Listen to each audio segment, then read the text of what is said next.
In the 1200s, during a time when the cobblestone streets of northern Italy were illuminated by the soft glow of torchlight, and the air was thick with the aroma of freshly baked bread and aged wine, a terror beyond imagination haunted the land.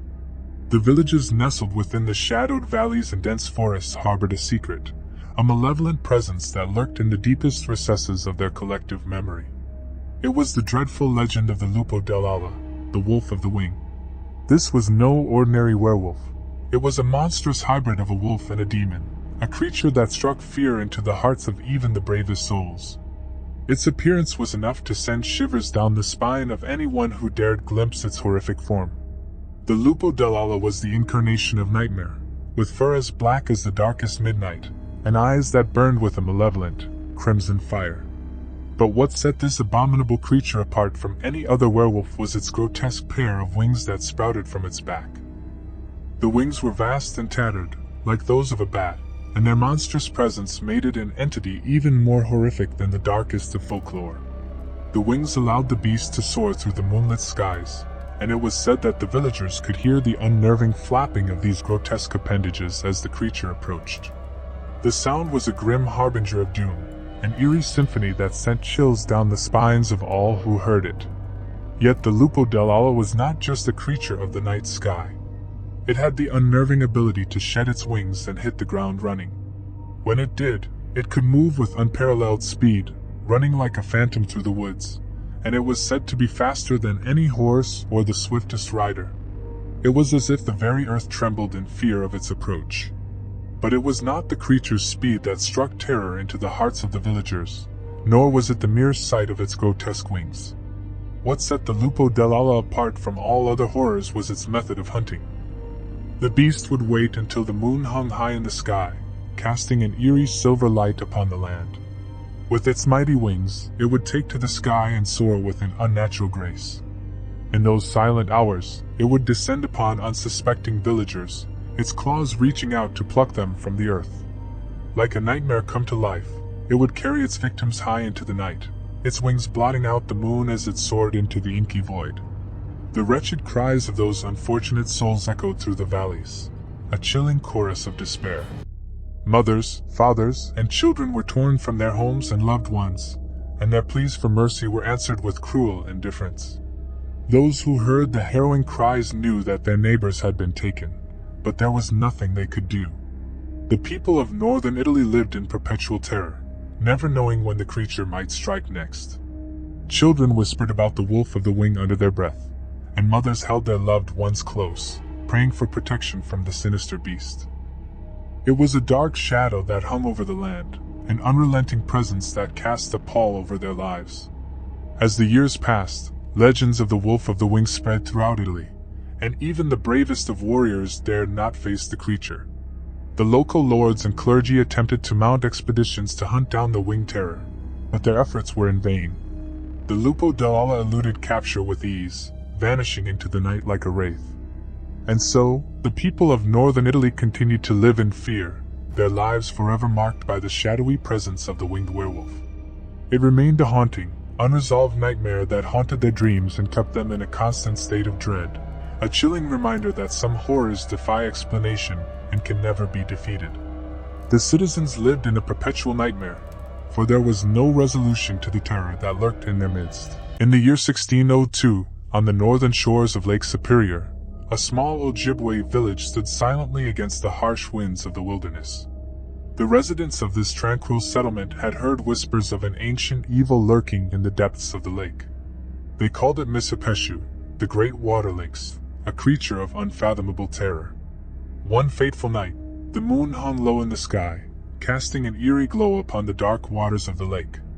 The village's occupants, nestled in their cabins, were unaware of the nightmare that would soon descend upon them. A bone-chilling silence blanketed the land as the night grew colder, and the villagers felt an inexplicable sense of unease. Suddenly, a monstrous shadow emerged from the depths of the lake. The great water lynx, Misipeshu, rose from the inky waters, its serpentine body covered in shimmering, iridescent scales. Its eyes glowed with an otherworldly malevolence as it towered over the shoreline, like a demonic spirit given form. Misipeshu's roar reverberated through the night, sending shivers down the spines of all who heard it. The villagers, awakened by the deafening sound, emerged from their homes in a panic. But it was too late. The Mishipeshu was already upon them. With swift and brutal efficiency, the creature unleashed its wrath. It used its sharp, obsidian claws to rend through flesh and bone, and its mighty tail lashed out like a whip, crushing anything in its path. The villagers, unprepared and helpless, were slaughtered in a gruesome frenzy. Horrifying screams pierced the night as families were torn apart, their lives extinguished by this eldritch monstrosity. The once peaceful village was transformed into a blood-soaked nightmare, the ground littered with the mangled remains of its inhabitants. The Mishipeshu, having sated its monstrous hunger, retreated into the depths of Lake Superior, leaving behind a tableau of unspeakable horror. The village, once a haven of life and culture, was now a desolate wasteland, haunted by the ghostly echoes of the slaughtered. Word of the massacre spread throughout the Ojibwe tribes, a chilling tale of the Mishipeshu's unforgiving wrath. The legend of the Great Water Lynx served as a grim reminder of the ancient terrors that lurked beneath the surface of the world, ready to strike when least expected. The year 1602 left a scar on the collective memory of the Ojibwe people, a painful reminder of the unimaginable horror that had visited their once thriving village. The night Mishipeshu had devoured their lives had forever cast a shadow of fear over the land, a shadow that no amount of time could dispel, a horrifying tale of a monstrous predator that lurked in the darkest depths of Lake Superior. In the year 1742, in the untamed wilderness of Wyoming's Yellowstone, an evil entity, born of pure plasma and electricity, lurked in the inky shadows of the untamed wilderness.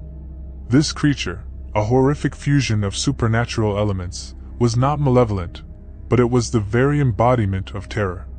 Local legends told of the being that haunted these desolate woods, a creature that could appear out of nowhere, striking fear into the hearts of anyone unfortunate enough to cross its path. This terror was a monstrous being, a werewolf like no other. Its form was a shimmering, amorphous mass of pure plasma and electrifying energy, constantly shifting and pulsating with an eerie, otherworldly light. The being could manifest itself at any moment, from the darkest corners of the forest to the peaceful meadows, and even within the heart of a humble homestead. It emerged silently, without a single warning, leaving its victims paralyzed with dread. Its victims, once they sensed its malevolent presence, were helpless to escape the impending doom. When the creature attacked, it was swift and relentless. With a deafening crackle of electricity, it would surge forward, a wave of scorching plasma that seared the very air around it. As it touched its victim, the unfortunate soul would undergo a horrifying transformation. Their body would disintegrate into shimmering particles of plasma, and their life force would be ruthlessly drained, like a moth consumed by an unforgiving flame. The creature grew stronger with each victim it claimed, and the forest itself seemed to echo with the agonizing cries of those who had met their gruesome end. It left no trace of its malevolence behind, only a silent void where life once thrived. As the years passed, fear began to grip the hearts of those who called this wilderness home. The once thriving community dwindled, with tales of the unstoppable plasma and electricity werewolf haunting every campfire conversation. People ventured into the woods less frequently, and those who did told stories of eerie lights and unnatural shadows that seemed to stalk them. In 1742, the creature remained at large, its insatiable hunger for life force unabated. In the heart of Yellowstone's untouched beauty, it continued to be a haunting presence, forever lurking in the shadows, a terror without equal, an enigma that defied all understanding. The legend of the plasma and electricity werewolf was etched into the history of Wyoming, a chilling reminder that some horrors cannot be defeated, and some fears cannot be vanquished. In the fiery heart of Indonesia's volcanic archipelago, a tale of dread and doom was whispered through the palm-fringed villages that clung to the shores of the Sunda Strait. The year was 1883, and the people of the Krakatoa region, in hushed voices, spoke of a creature that defied reason and ignited terror in their hearts. This unholy abomination was no ordinary beast but a nightmarish amalgamation of molten rock and malevolence, a werewolf forged from the very bowels of the earth. It prowled the lands surrounding Krakatoa, its dreadful presence concealed amidst the blackened rocks and ash-choked jungles. Its body, a seething mass of molten lava, shimmered with an eerie and deadly luminescence, casting a ghostly, fiery glow over the tortured landscape. Local legends painted a ghastly picture of this monstrous being. Its eyes, like twin pools of liquid magma, burned with malevolent intelligence. When it moved, it left behind a trail of smoldering footprints, searing the very earth it touched. And its roar, a thunderous eruption that mimicked the impending cataclysm, sent shivers down the spines of those who dared to hear it. The werewolf of molten lava was known for its insatiable hunger for human flesh. In the dead of night, it emerged from the depths of Krakatoa, its fiery form cloaked in shadows, and silently stalked the villagers. Unsuspecting souls would be awakened by the searing heat that radiated from its body, only to find themselves ensnared in its deadly grasp. With molten jaws agape, it would drag them back to the volcano's gaping maw, a portal to the abyss itself.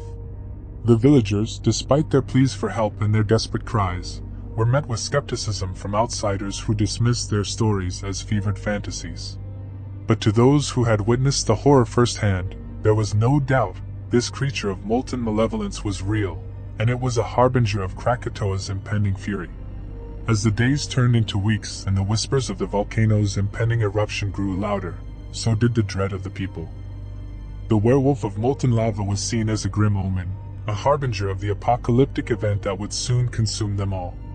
And then, on August 27, 1883, Krakatoa did indeed unleash its pent-up fury in one of the most catastrophic volcanic eruptions in recorded history. The world trembled as the mountain roared, spewing forth a cataclysmic explosion that obliterated entire islands, sending tsunamis racing across the sea, and filling the skies with fiery ash. In the wake of this devastating eruption, the legend of the werewolf of molten lava, and the chilling tales of its reign of terror, were seemingly buried beneath the mountains of ash and debris. But for those who survived the apocalypse, the memory of the fiery beast remained etched in their nightmares, a terrifying reminder of the unfathomable forces that dwell beneath the Earth's crust, waiting to be unleashed. In the early 1300s, the tranquil countryside of Estonia seemed like a haven untouched by the troubles of the outside world. Nestled between lush forests, the small hamlets and towns existed in quiet harmony with nature, their lives defined by the changing of seasons and the ebb and flow of everyday life.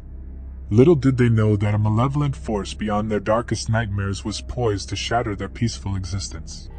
From the depths of the underworld, two monstrous creatures emerged, heralding a calamity that would leave the Estonian countryside forever scarred. These were no ordinary beasts. They were demon dog men, abominable hybrids, half-breeds, born from the twisted union of hellhounds, humans, and demons. Their arrival would unleash an unfathomable terror upon the land. The first of these grotesque entities was named Infernus. Its appearance was nothing short of nightmarish.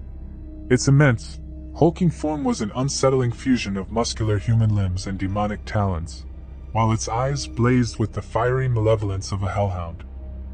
Its very flesh seemed to smolder, radiating an eerie, otherworldly flame that bathed everything around it in an unholy light. The second demon dogman, Abyssin, was equally horrifying. It bore twisted, horned features and eyes as dark as the abyss. Its long, sinuous limbs ended in grotesque, razor-sharp talons. In its presence, the very warmth and light of the world seemed to wither, leaving behind an unbearable cold and a sense of desolation. With their emergence, Infernus and Abyssin brought with them the certainty of chaos and destruction. They were not bound by the rules of humanity or the sanctity of the earth. Their sole purpose was to wage a cataclysmic battle for the right to ransack and pillage the lands of earth, with no regard for the lives of mortals or the beauty of the land itself. The battleground was the heart of Estonia, amidst its serene countryside, a land that had known peace for generations. As Infernus and Abyssin clashed, the very earth trembled beneath their monstrous forms. Their grotesque limbs entwined in a terrifying dance of annihilation, and their roars, a grotesque symphony of torment, shattered the peace of the Estonian night. The skies themselves wept as torrents of rain fell upon the battlefield, casting an eerie, ethereal light upon the two malevolent combatants. Villagers watched in horror as their homes and lives were torn asunder by the horrifying battle. Once peaceful hamlets were reduced to smoldering ruins, and fertile fields were scorched and left barren. As Infernus and Abyssin continued their relentless combat, it became evident that neither could claim victory over the other. Immortal and driven by an insatiable lust for destruction, they reveled in the mayhem they sowed. Villages lay in ruins, their inhabitants scattered and shattered, their lives forever altered by the malevolent forces that had been unleashed. Days turned into weeks, and the nightmares showed no signs of abating. The Estonian countryside, once a haven of tranquility, now lay in desolation. The people, who had once known the simple joys of rural life, lived in constant fear, their existence forever marked by the horrors of the demon Dogman's battle. These malevolent entities had not come to conquer or rule, they had come to obliterate. As the ruins of Estonia smoldered and the land bore the scars of their malevolent presence, the villagers clung to the remnants of their shattered lives, praying for salvation and living in the perpetual shadow of the unspeakable horrors that had emerged from the depths of the underworld. In the year 1189, in the desolate heart of South Africa, a legend that would forever haunt the dreams of the local tribes was born. The Gritslang, a monstrous abomination, was said to roam the darkest depths of the earth, a vile creation that defied the laws of nature and the realm of the living. This creature, born from an ancient curse that could only be described as malevolence incarnate, was a gruesome fusion of two formidable animals, the mighty elephant and the deadly serpent. Its colossal body, a grotesque hybrid of scale and hide, slithered with an unnatural grace, allowing it to move through the treacherous terrain with unmatched stealth and cunning. The tribes of the land spoke of the Gritslang with hushed fear, for it was a relentless and ruthless predator, a nightmarish force of destruction. It would strike without warning, its colossal fangs sinking into its victims, crushing them with a sickening, bone-snapping force. The Gritslang's intelligence was as horrifying as its physical might. It would lie in wait, concealed in the shadows, using its cunning to lure unsuspecting prey into its deadly trap. The cries of the desperate and the dying echoed through the barren landscape as the Gritslang reveled in its sinister games. One by one, the bravest of hunters ventured into the darkness, attempting to rid their land of this ancient terror. But they were met with a cruel and inescapable fate, as the Gritslang outwitted them at every turn, leading them to their doom. None returned to tell the tale, their lives devoured by the insatiable maw of the abomination. The earth itself seemed tainted by the Gritslang's presence, the land cursed by its very existence. The people of South Africa lived in constant fear, knowing that the Gritslang was always lurking, always watching, always waiting to strike. No amount of bravery or cunning could stand against the Gritslang, for it was a creature born of ancient curses and dark desires. Its reign of terror was absolute, its grip on the land unbreakable. As the years passed, the legend of the Gritslang continued to haunt the tribes, a gruesome tale of a cryptid monster that was more vicious and cunning than any other predator on Earth, a monster that was born of an ancient curse, a nightmarish specter that would forever haunt the land, casting a shadow over the South African wilderness. In the year 1428, in the shadowed heart of the Kanto region of Japan, a name whispered in dread and darkness, Gashidakuro. It was a creature born of malevolence, and forged from the bones and skulls of fallen soldiers and warriors who had perished in countless battles. It lurked beneath the haunted earth, waiting for the moment when it would rise and unleash its reign of terror upon the living. The legend of the Gashidakuro spoke of its insatiable hunger for the souls of the living, a craving that could only be satiated by devouring their essence.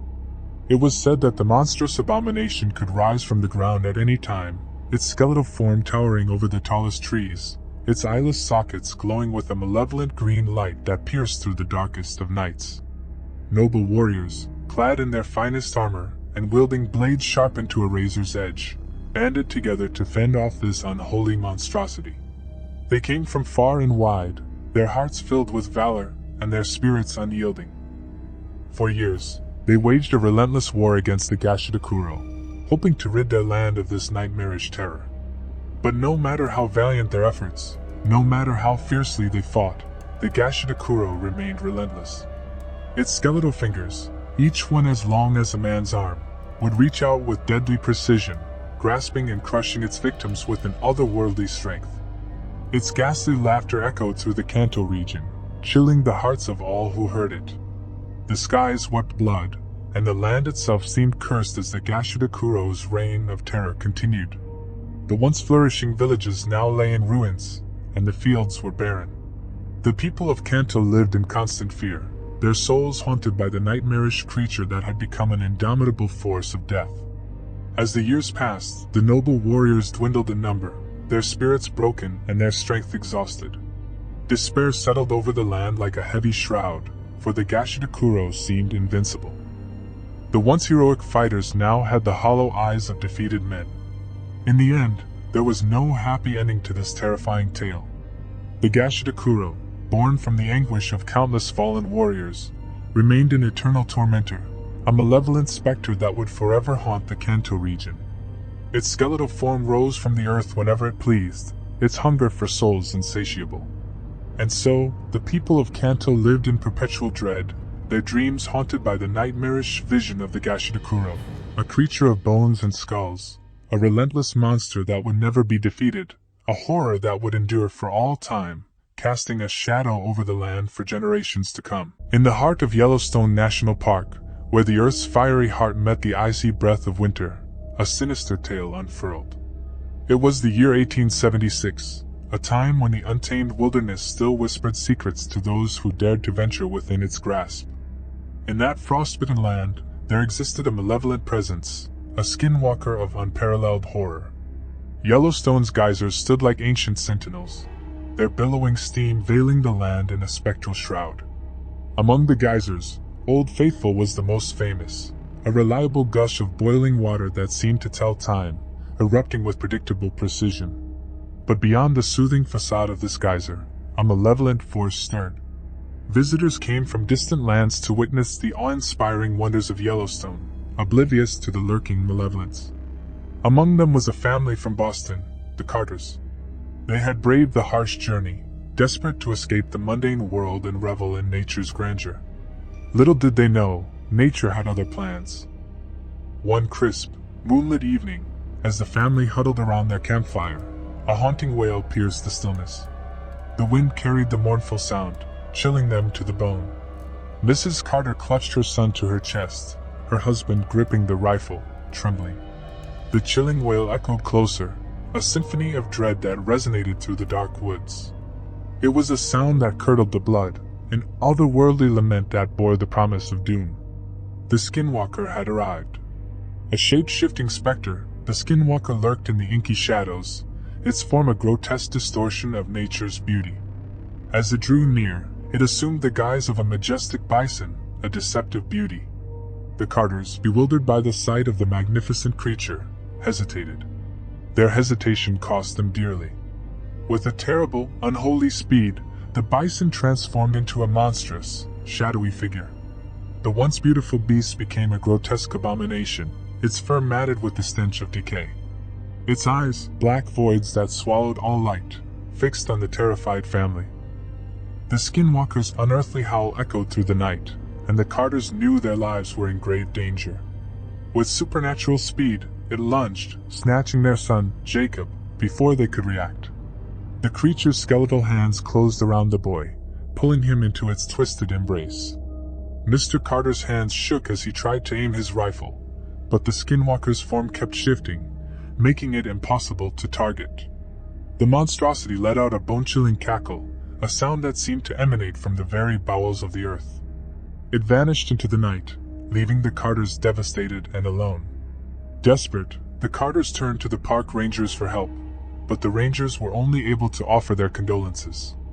The Skinwalker was a creature of the ancient land, beyond the reach of conventional weapons. Its malevolence had endured for centuries, lurking in the shadowy recesses of Yellowstone. For years, the Skinwalker's eerie wails haunted Yellowstone, a grim reminder of the horrors that dwelled beneath its majestic surface. Visitors, once drawn by the park's natural wonders, began to speak of eerie encounters and mysterious disappearances. The specter of the Skinwalker became a dark legend, whispered around campfires and feared by all.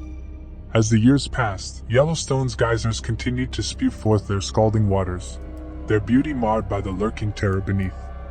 The Skinwalker, a malevolent spirit born of the land's ancient magic, continued to stalk its victims, leaving behind only the haunting echoes of its otherworldly cries.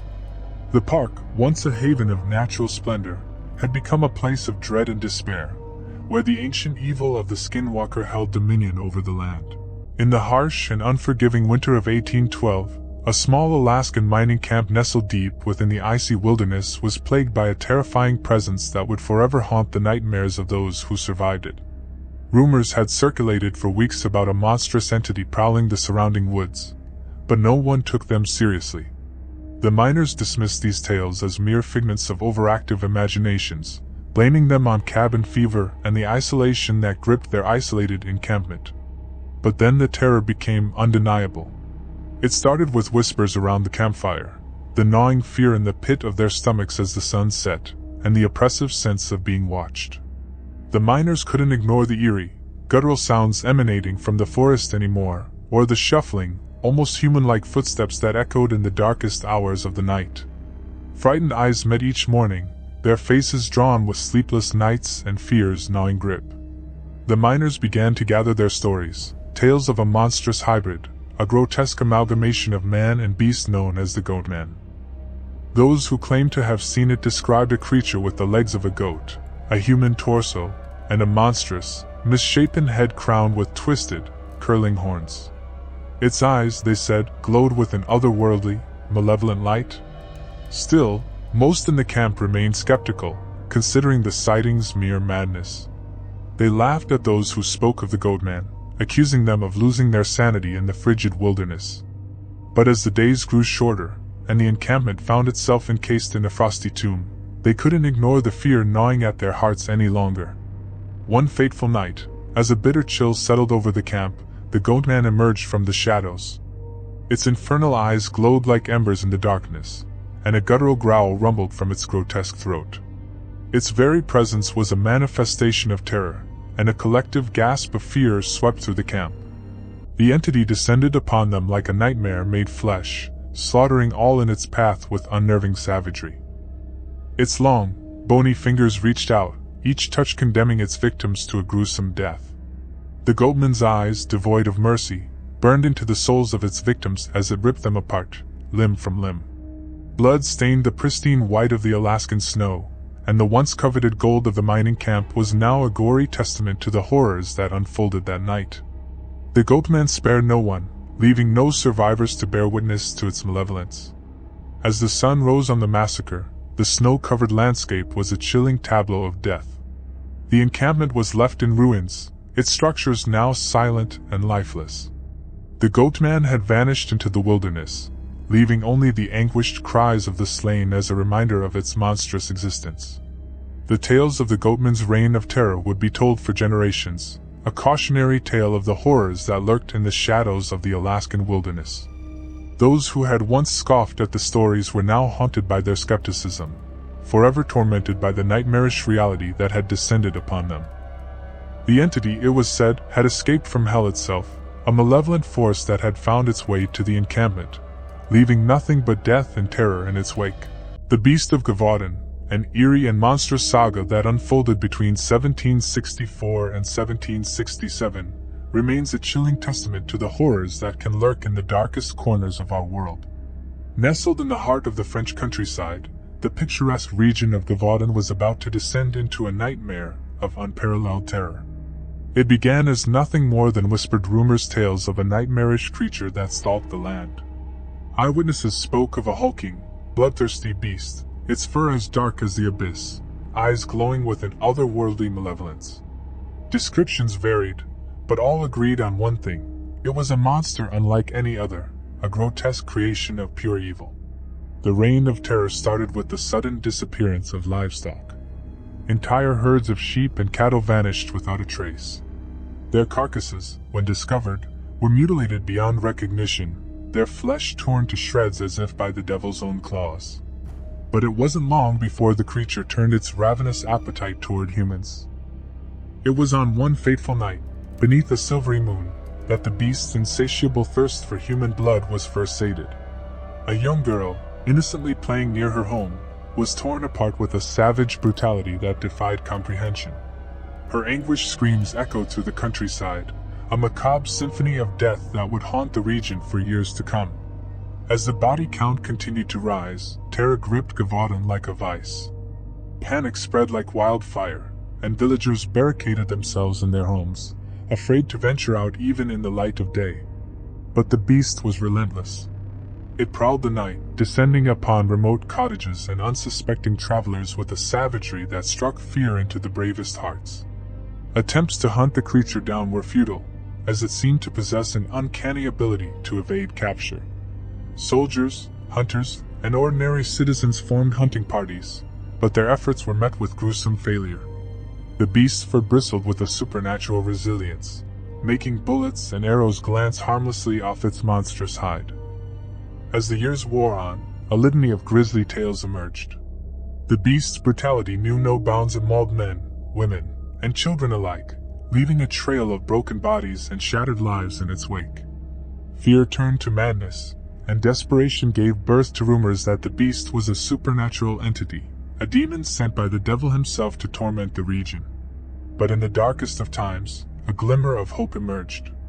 A local hero, Jean Chastel, armed with a mysterious silver bullet and a determination forged in the crucible of tragedy, set out to confront the malevolent force that had cast its shadow over Gavaudan. With the fate of an entire region hanging in the balance, a final, cataclysmic showdown was imminent. The Beast of Gavaudan remains one of history's most terrifying enigmas, a nightmarish chapter of human suffering, terror, and the relentless pursuit of an insatiable monster.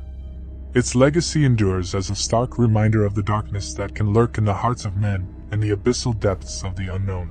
In the heart of Nevada's vast, mountainous wilderness, an isolated cabin stood as a solitary sentinel against the unforgiving elements.